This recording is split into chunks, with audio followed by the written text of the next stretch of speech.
ഇന്ന് നമ്മൾ വീണ്ടും ബുക്ക് ഓഫ് ആൻസേഴ്സ് അതിനോട് ചോദ്യങ്ങൾ നമ്മുടെ മനസ്സിൽ ഉള്ള ചോദ്യങ്ങൾക്ക് നിങ്ങൾക്ക് എന്തെങ്കിലും കാര്യത്തിൽ ക്ലാരിറ്റി ഇല്ലാതിരുന്നിട്ടുണ്ടെങ്കിൽ നമുക്ക് ബുക്ക് ഓഫ് ആൻസേഴ്സിനോട് ചോദിക്കാം. എന്താണ് പ്രപഞ്ചശക്തിക്ക് നമ്മളോട് അതിന് ഉത്തരം തരാനുള്ളത്, അല്ലെങ്കിൽ ഈ സമയത്ത് നിങ്ങൾക്ക് എന്ത് ഗൈഡൻസ് ആണ് പ്രപഞ്ചം തരാൻ ഉദ്ദേശിക്കുന്നത്, അത് നമുക്ക് ബുക്ക് ഓഫ് ആൻസേഴ്സിനോട് ചോദിക്കാം. അല്പനേരം ശാന്തമായിരുന്ന് ഡീപ്പ് ബ്രീത്ത് 3 പ്രാവശ്യം ഡീപ്പ് ബ്രീത്ത് എടുത്തതിന് ശേഷം നിങ്ങൾക്ക് എന്തിനാണ് ഒരു ക്ലാരിറ്റി വേണ്ടത് ആ ചോദ്യം മനസ്സിൽ ഗൈഡൻസ് തരാൻ പ്രപഞ്ചത്തിനോട് പ്രാർത്ഥിച്ചുകൊണ്ട് നോക്കാം. Wait for a better offer എന്നാണ് പറഞ്ഞിരിക്കുന്നത്. ഇപ്പോൾ പലർക്കും എന്തെങ്കിലും ചിലപ്പോൾ ഒരു ജോലിക്കാര്യത്തിലായിരിക്കാം, അല്ലെങ്കിൽ ഒരു ബിസിനസ് സംരംഭത്തിലായിരിക്കാം, അത് സ്വീകരിക്കണോ വേണ്ട, അല്ലെങ്കിൽ റിലേഷൻഷിപ്പിലും ആയിരിക്കാം. നിങ്ങൾക്കൊരു ഓഫർ വന്നിട്ടുണ്ട്, അപ്പോൾ അത് എടുക്കണോ വേണ്ടയോ, എന്താണ് അതിൻ്റെ വരും വരായികൾ, അതിൻ്റെ ഭവിഷ്യത്തുകൾ എന്ന് നിങ്ങൾ ചിന്തിച്ചു കൊണ്ടിരിക്കുകയാണെങ്കിൽ അങ്ങനെയുള്ളവർക്ക് ഇപ്പോഴത്തെ ദൈവിക സന്ദേശം wait for a better offer, നിങ്ങൾക്ക് ഇതിൽ നല്ലത് വേറെ ഒരു ഓഫർ വരാനിരിക്കുന്നുണ്ട് എന്നാണ് സൂചിപ്പിക്കുന്നത്.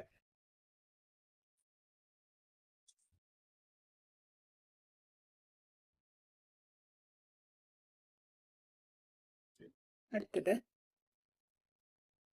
U will find out everything you will need to know. നിങ്ങൾക്ക് എന്തെങ്കിലും കാര്യത്തിനെ കുറിച്ച് കൂടുതലായിട്ട് അറിയാൻ ആഗ്രഹം ഉണ്ടായിരിക്കും. അതിൻ്റെതെല്ലാ ഉത്തരങ്ങളും നിങ്ങൾക്ക് ലഭിക്കുമെന്നാണ് പറയപ്പെടുന്നത്. അന്വേഷിപ്പുവിൻ കണ്ടെത്തും എന്നാണ് ബൈബിൾ സന്ദേശം. അതുപോലെ നിങ്ങൾക്ക് എന്താണ് നിങ്ങൾക്കറിയാൻ ആഗ്രഹം, അത് പ്രപഞ്ചശക്തിയോട് ചോദിക്കുക. അതിൻ്റെ ഉത്തരം നിങ്ങൾക്ക് ഏതെങ്കിലും തരത്തിൽ വരും, അത് ഉറപ്പാണ്. ചിലപ്പോൾ അത് യൂട്യൂബ് ചാനൽ വഴിയായിരിക്കാം, അല്ലെങ്കിൽ ഒരു മെസ്സേജ് വഴിയായിരിക്കും, അല്ലെങ്കിൽ ഒരു പുസ്തകത്തിലെ ഒരു കോട്ട് വഴിയായിരിക്കാം. എങ്ങനെയെങ്കിലും അത് നിങ്ങൾക്ക് അതിനുള്ള ഉത്തരം നിങ്ങൾക്ക് കിട്ടും. അല്ലെങ്കിൽ അതിനുള്ള സോഴ്സ് എവിടേക്കാന്നുള്ളത് ഏത് സോഴ്സിൽ അന്വേഷിച്ചാലും നിങ്ങൾക്ക് അതിൻ്റെ ആൻസർ കിട്ടും എന്നുള്ളിടത്തേക്ക് പ്രപഞ്ചശക്തി നിങ്ങളെ എത്തിക്കും എന്നാണ് പറയുന്നത്. അവസാനമായി,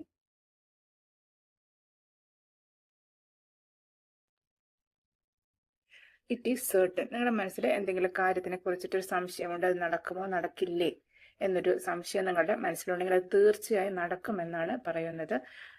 നമ്മുടെ മനസ്സിൽ ഇത് നിങ്ങളുടെ മനസ്സിൽ ഉറപ്പിക്കുക. നിങ്ങളുടെ ഉപബോധ മനസ്സിൽ ഇത് നടക്കുമെന്നുള്ള, അതായത് നല്ല കാര്യങ്ങൾ കേട്ടോ, നിങ്ങൾ നല്ല എന്തെങ്കിലും നിങ്ങളുടെ ജീവിതത്തിൽ നടക്കാൻ ഉദ്ദേശിക്കുന്നുണ്ടെങ്കിൽ അത് മനസ്സിൽ ഉറപ്പിക്കുക. ഉറങ്ങാൻ പോകുന്നതിന് മുമ്പ് അത് നടക്കുമെന്ന് തന്നെ ഉറച്ച് തീരുമാനത്തോടു കൂടി ഉറങ്ങുക. നിങ്ങളുടെ അബോധ മനസ്സിൽ ആ സമയത്ത് അത് ആഴ്ന്നിറങ്ങും. തീർച്ചയായും പ്രപഞ്ചശക്തി അത് ഡിവൈൻ ടൈമിങ്ങിൽ നിങ്ങൾക്ക് നടത്തി തരികയും ചെയ്യും.